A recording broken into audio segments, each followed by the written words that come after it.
All right. Hi, everyone. I'm Coach Sam, and I'm going to talk with us about imagery.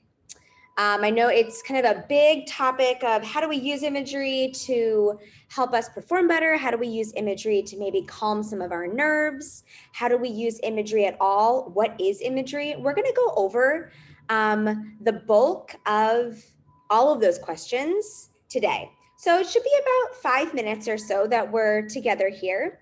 And for anyone listening in the background, start to think about sort of how some of these principles and how some of these ideas can be incorporated into your practice and into your competition and really into your whole life. The first caveat or the first thing I want to share is verbiage. So imagery is the same thing as visualization. Two different words, same thing. And very simply put, imagery is conjuring up an image of something we're not looking at in our mind. So we could imagine, for example, how I would get from my house to the grocery store. I take a right on this street and a left on that street. Simply put, it's thinking of something in our mind. We can imagine the worst possible outcome happening. That's called worrying. So we're worrying and we're thinking, oh my gosh, what if this happens? What if that happens? Right? That's a form of imagery, worrying. In gymnastics, we try and use imagery for our benefit, right? We try and use imagery to help gain confidence. We try and use imagery to help kind of strengthen these neural pathways between our brain and our body so that even if we don't have a chance to practice or we don't have a chance to have as much of a warm up or a touch that we would like, we're still ready. We're mentally ready. And as all of us know, the mental game is a huge part of it. It's like almost all of it, right? But interestingly, when we're newer at a sport, we think that most of our skill comes from our bodies, and we don't give really any credit to our minds. And then as we get beyond that beginning stage and we get better and better and more comfortable at the sport that we're doing, or really at anything, we realize, my head game, right? What I'm thinking and telling myself really, really does matter. Sometimes more than my physical preparation. That is my mental preparation. So, reeling it back into imagery, there's two main forms of imagery: direct and indirect. Pretty self-explanatory. So direct imagery, that's when we're conjuring up an image of something specific. That's when we're either imagining, let's say we hurt our knee, and we could imagine our knee healing. We could imagine the fibers and the ligaments of the ACL coming together. We could directly imagine a skill that we're practicing. This could be a skill perhaps we've never done. This could be a skill that we're nervous to do. This could be a skill that we have in our back pocket, but we haven't been able to practice for a while, and we want to think about doing it. Right? So all of that is direct imagery. We're directly focusing on something that we're trying to get better. An injury, a skill, a thought process. Okay, so that's direct. Indirect is when we conjure up, usually, hopefully, a calming image, right? Known as our safe or quiet or supported space, our happy place. This could be a place real, or this could be a place imagined. So for me, there's a spot on a beach that I go to. I live in Hawaii, so there's beaches all around, but there's one specific spot at one specific beach that is my happy place. I go there sometimes, but really this place means a lot to me in my mind, right? Because I've attributed all of these calming and peaceful feelings with it. So when I'm feeling nervous, or when you're feeling nervous, what do I say to my daughter or my kid who's an athlete to make them feel more confident in this moment? How do I show up as a parent the best I can? How can I teach my kid how to use imagery for their sport? This would be a great time to quell some of those nerves by thinking of this happy or safe place. I know it's kind of over talked a little bit and a little bit trite at this point, but thinking of a place really meaningful to you.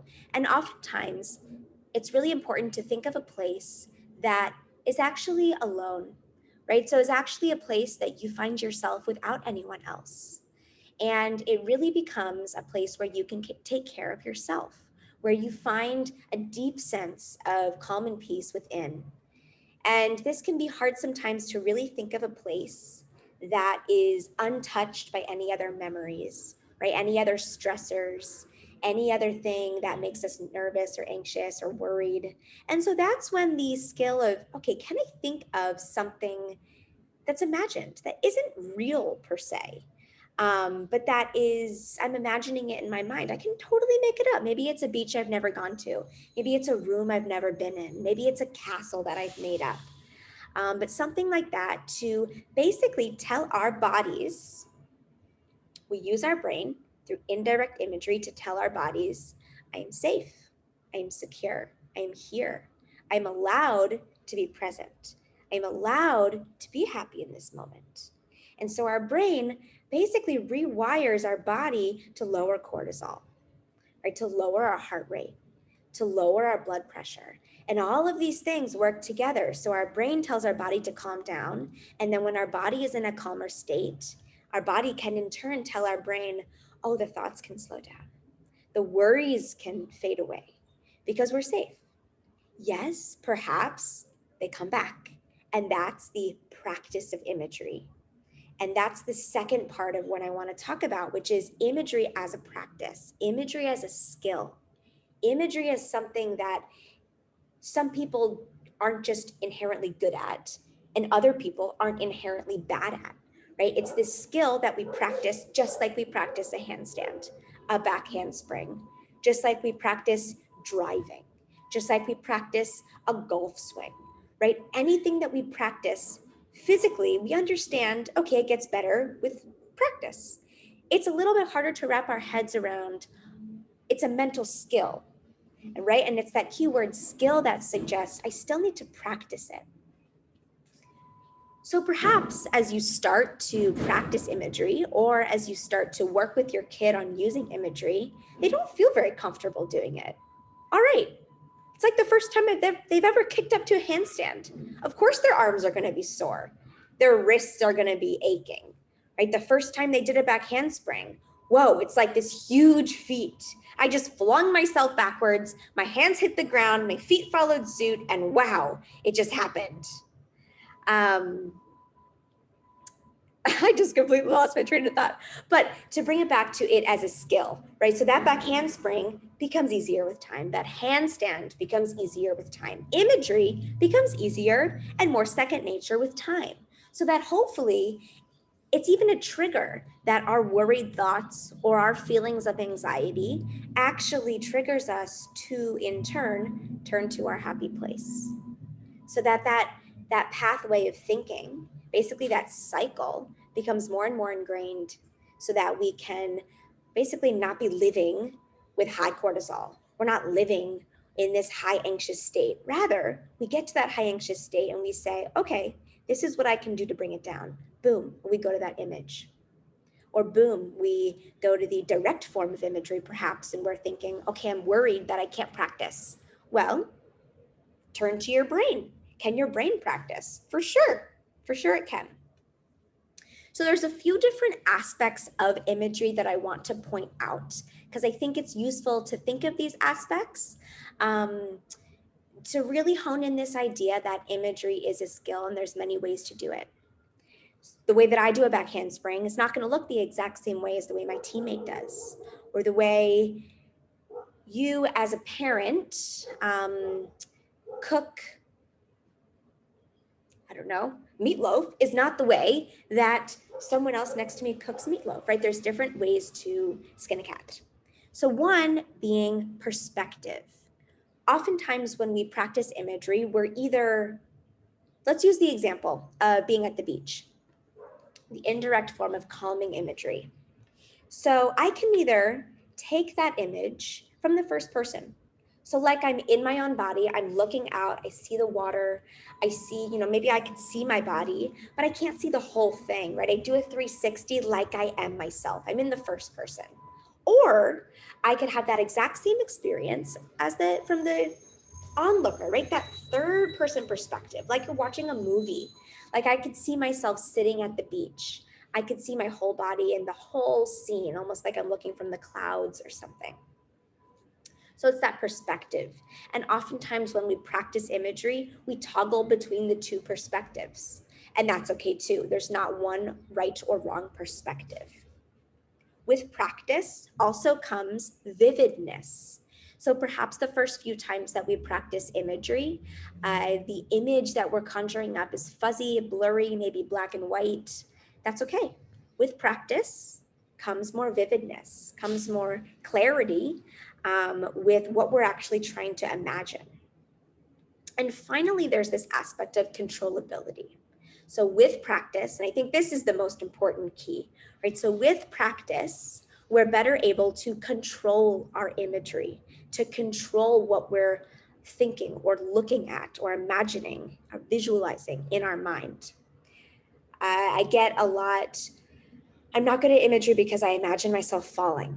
Okay, that to me is a great sign of you jumped into the deep end, right? And you didn't know how to swim.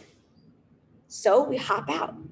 We hop out of the deep end and we take a step back and we think, okay, if I'm imagining myself falling on a back handspring on beam, can I start by just imagining what the beam looks like?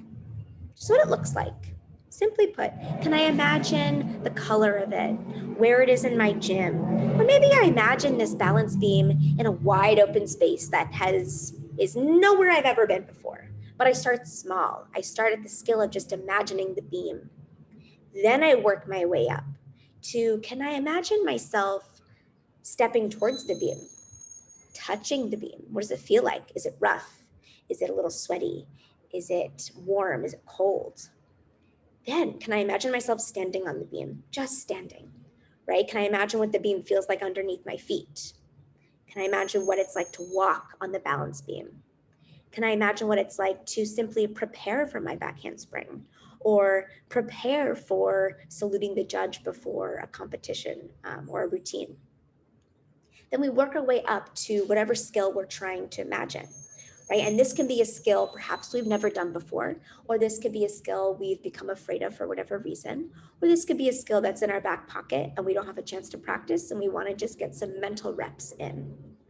So that aspect of controllability is huge. And I think this aspect too of taking it slow as a skill we're building is very, very important when it comes to imagery. Because I know when we're having thoughts of fear, when we're having thoughts of not being able to do something, it's very easy to jump to conclusions that if I imagine myself falling, am I going to be more likely to fall? Well, how about we don't even go there? How about we start slow and we imagine these small little success steps, looking at the beam, looking at the bars, looking at the judge, starting the routine, starting small, walking on the floor, saluting the judge, right? And it's this aspect of controllability, which really rounds into the efficacy of imagery. Because yeah, imagery can help us get skills we're scared of, or get skills we've never done, or still strengthen our ability to kind of practice gymnastics without practicing gymnastics physically. So we went over a lot today. We went over direct and indirect imagery. So that direct image of a skill, or maybe my body healing in some capacity, and that indirect form of imagining a safe, happy place, bringing ourselves to a place of calm again when our cortisol gets high and our stress levels go crazy. We talked about the aspect of perspective, toggling between first and third person. We talked about the aspect of vividness. So with time, with practice, the image that we're conjuring up becomes more clear, more vivid, like a 3D movie, an IMAX movie even. And then we talked about the aspect of controllability. So the better you can control your image with practice, makes your imagery practice more effective and more enjoyable. Because I think that's the entire reason, not the entire, but a huge reason why we're all here. We want to enjoy what we're doing. We want to feel that sense of strength and beauty and vigor of showing up to the gym, having a great practice, showing up to a competition, and totally rocking it. So I really appreciate your time for watching, and I hope that even if there's one little thing that you take out of this video, you take it with you into your next week or your next month or your next year, or perhaps you're like, oh my gosh, video changed my life. Also great. You can let me know when we meet again. All right. Thank you all for watching, and until next time. All right. Bye.